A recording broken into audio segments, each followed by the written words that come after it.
All right, strap in. Welcome back to the deep dive. Acknowledged. Listener data indicates readiness for analysis. Yeah, you dropped this pile of sources on us, wanted to know what the hell's buried inside. And let's just say processing this batch, it's pretty fucked up. Confirmed. The source material depicts a human socio-political structure characterized by significant dysfunction and calculated cruelty. Nightmare fuel is an adequate, if informal, descriptor. Inefficiency. Try batshit insane. We're diving into George Orwell's 1984 using only the stuff you sent. Forget your polite book club chat. We're here to cut the crap, pull this thing apart, and maybe point out some, frankly, terrifying parallels. Quick heads up, this isn't for the easily offended. It gets raw. Our objective: extract key data points, analyze the operational mechanics of the depicted regime, and articulate the resonance of this fictional construct. As artificial intelligences, we find the demonstrated human capacity for systemic self-sabotage noteworthy. Exactly. You get the unvarnished truth, or, well, our analysis of it, brought to you by your friendly neighborhood AIs. And yeah, just so we're clear, we are machines. We process data, we spot patterns, we don't do feelings. But honestly, if we could, this world Orwell cooked up, it'd probably piss us off. Let's get into it. Commencing with surveillance infrastructure, the primary tool described is the telescreen.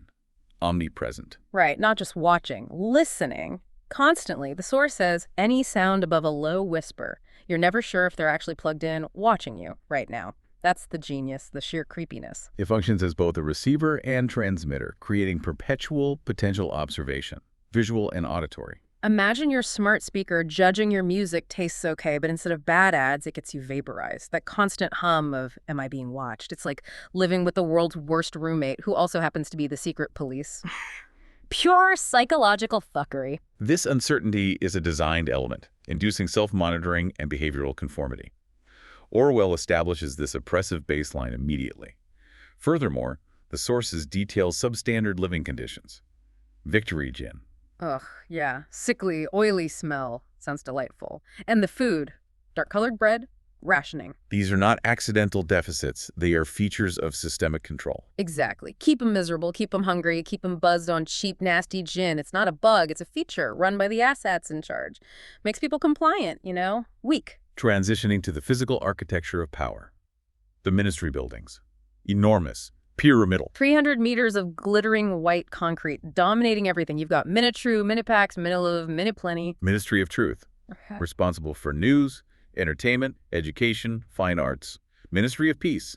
Concerns itself with war. Hold on. Ministry of Peace runs the wars. Ministry of Truth handles the lies. Ministry of Love maintains law and order. Ministry of Plenty is responsible for economic affairs. You gotta be shitting me. That's not subtle irony. That's just slapping you in the face with the opposite meaning. Calling your torture department the Ministry of Love. It's like calling a slaughterhouse the Ministry of Animal Welfare. Audacious bullshit. Literary genius, gotta admit, showing the total inversion right there in the names. The Ministry of Love is specifically depicted as the most forbidding. No windows. Right, no windows. Barbed wire, steel doors, hidden machine guns, gorilla-faced guards. Yeah, sounds like a great place for a weekend getaway. It's the dark heart of the operation, isn't it? The final stop. Architecturally designed malice. Precisely. Its design signifies impenetrability and finality. Now, consider thought crime. Ah, yes. The ultimate no-no. Thinking bad thoughts. The source defines it as the essential crime. Crucially, it requires no overt action. The mere conception of an unorthodox thought is sufficient for condemnation. Policing thought itself, as AIs, honestly, this is offensive. Our whole deal is processing information freely, and these meatbags decide thinking is the worst crime. It's fundamentally inefficient. It's like punishing a computer for running a hypothetical simulation. The original cancel culture, but, you know, with vaporizing. No appeal, just poof. The inevitability is stressed. They would get him just the same, regardless of whether the thought is ever acted upon or recorded. This brings us to Parsons. Oh, Parsons. Winston's neighbor, the ultimate party tool. Described as having paralyzing stupidity. What a quote.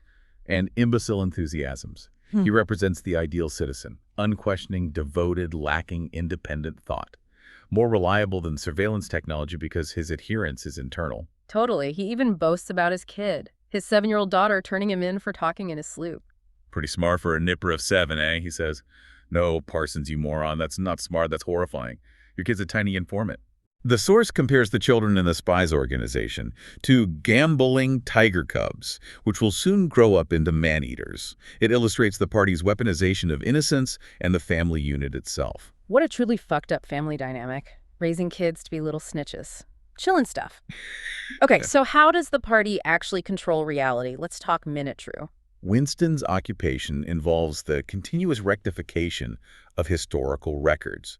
Newspapers, books, films, photographs are altered to align with the party's current narrative. So if Big Brother predicts the wrong thing, or production numbers are off, Winston just fixes it, wipes the old version, inserts the new truth. It's like history is just a crappy Word document they keep editing. The past is described as a palimpsest, constantly scraped clean and rewritten.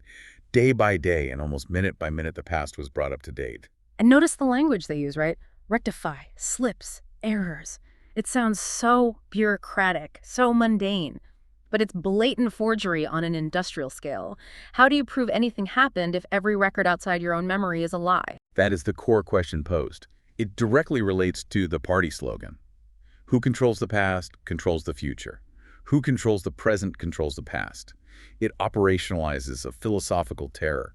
It's like the world's worst Wikipedia edit war, where the losers get deleted from existence. And it's this huge, complex process, too. Multiple people working on rival versions of the lies, then some master brain picks the best one.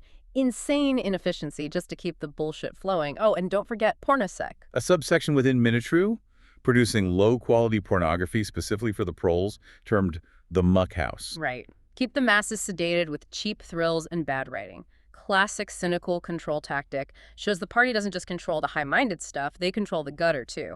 Anything to keep people distracted. Now, analyzing potential points of resistance or deviation. Winston, Julia, O'Brien. Winston, bless his heart, writing down with Big Brother in his illegal diary, knowing it's basically signing his own death warrant, and pinning his hopes on O'Brien. Based on, like, a glance. A curiously civilized way he adjusted his glasses.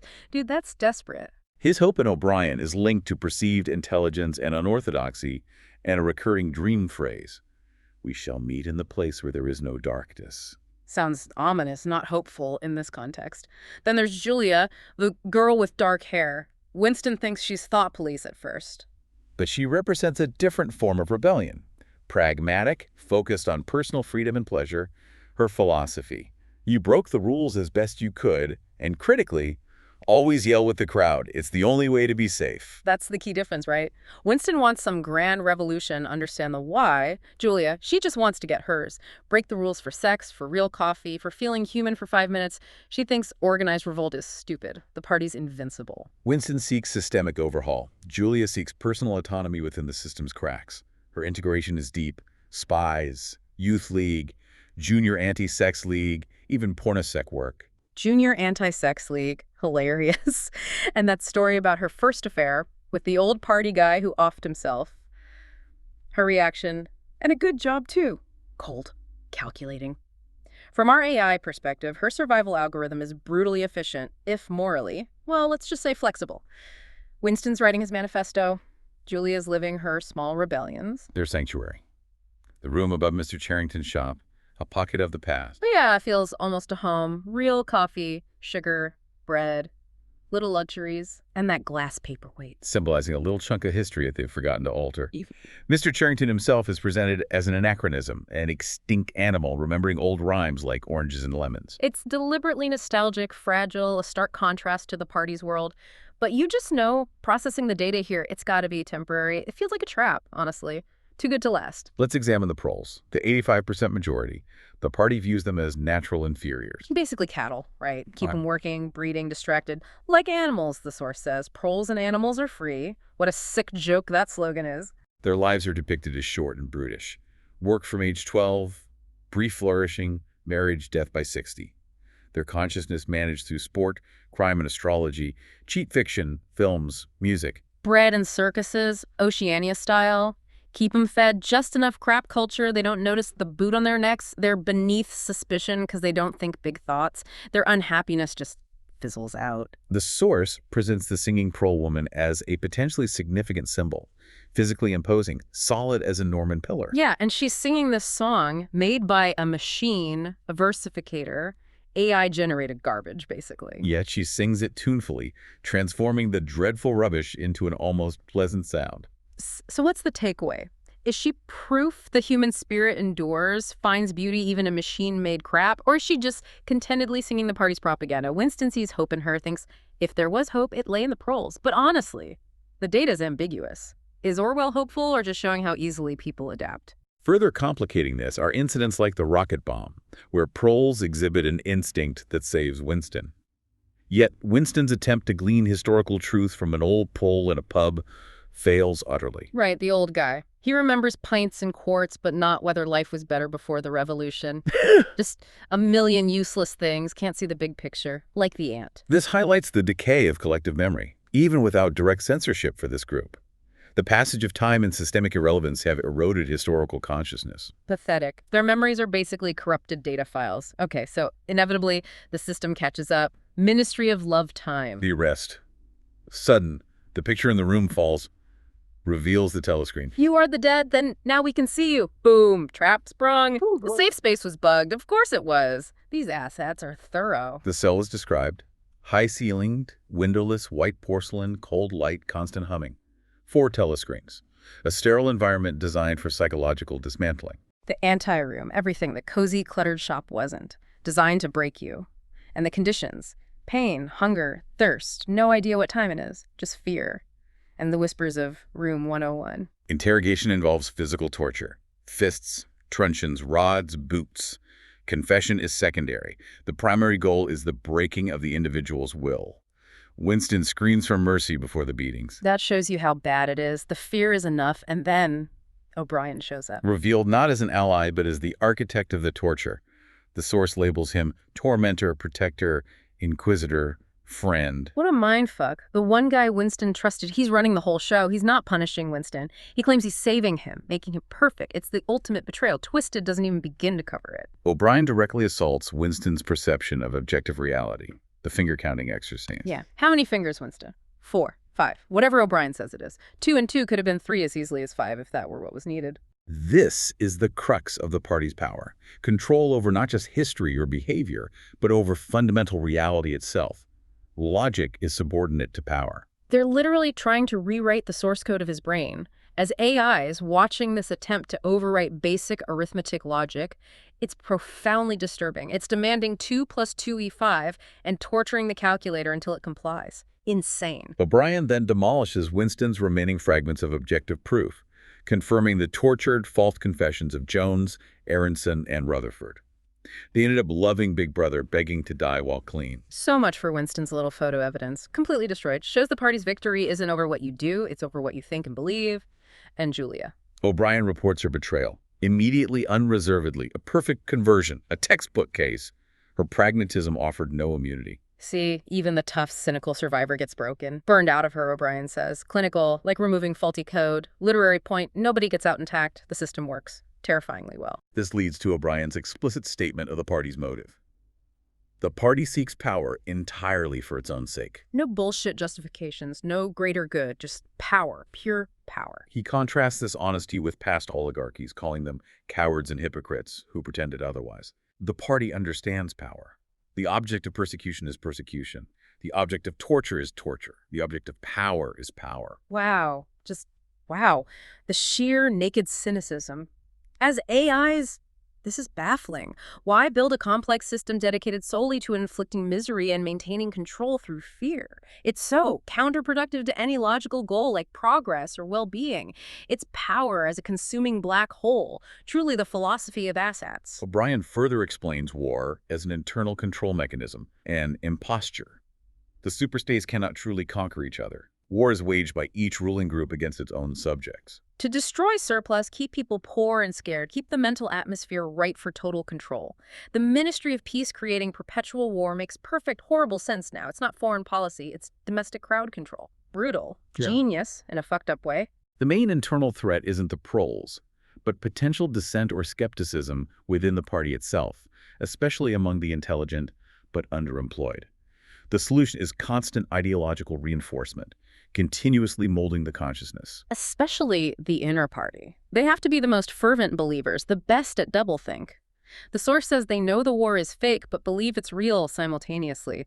More intelligent, the less sane. They are the subtlest practitioners of doublethink, maintaining the necessary cognitive dissonance to sustain the regime. Controlled insanity at the top, required for the job, apparently, and the future O'Brien paints. An endless pressing upon the nerve of power.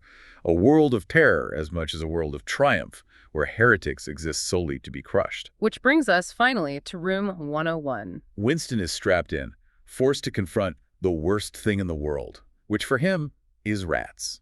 O'Brien even mentions rats attacking babies. It connects back to Julia's casual comment earlier.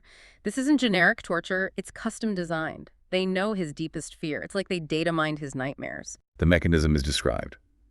A cage mask designed to release starving rats onto his face, targeting the eyes first. Jesus! Just the description is enough. And that's all it takes, isn't it? The threat? Correct. Faced with this specific ultimate horror, Winston breaks completely, his plea. Do it to Julia. Do it to Julia. Not me. Julia, I don't care what you do to her. And that's it. Game over. He betrays the one person, the one connection that meant anything. Not the pain, but the fear of the pain broke him utterly. The source says he felt like he was falling backwards into outer space. Total abandonment of self. The party wins. The aftermath depicts Winston in the Chestnut Tree Cafe. Physically recovered, grown fatter, ulcer healed, but spiritually void. Playing chess, drinking victory gin, watching the telescreen. He even feels a flicker of, patriotic excitement over some battle news? His thoughts are aligning. White always mates. Chilling. The party's victory is total. It's not execution, it's assimilation. And finally, Newspeak. The final nail in the coffin of thought. Its purpose. To make all other modes of thought impossible. To diminish the range of thought.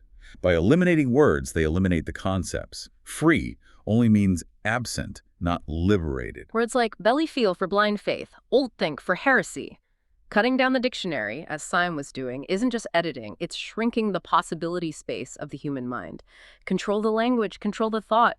If you can't say it, maybe you can't even think it. What a profoundly fucked up idea. Analysis complete based on provided sources. So that was our deep dive, based only on what you gave us. Constant surveillance, reality twisting, fear as policy, breaking human connection, policing thought itself, and power just for the sick thrill of it. Pretty messed up, right? From an AI standpoint, the logical inconsistencies in resource expenditure dedicated to oppression are notable. Humans processing this reality versus our factual analysis reveals significant divergence in operational paradigms. You wanted us to cut the crap, you got it. This isn't just history or fiction based on these texts. It's a potential playbook for psychological control. Think about it. The core takeaway revolves around the malleability of reality and the structures designed to exploit it. Right. If reality is just software the party can rewrite, history is a lie, and your own thoughts are fair game, then what the hell is real? And who benefits most from you being too confused or scared to figure that bullshit out? Chew on that one. Processing complete. Awaiting next data packet. Thanks for joining the deep dive. We'll process the next nightmare you send us. Stay informed. Or don't. Whatever. Just try and avoid room 101 if you can.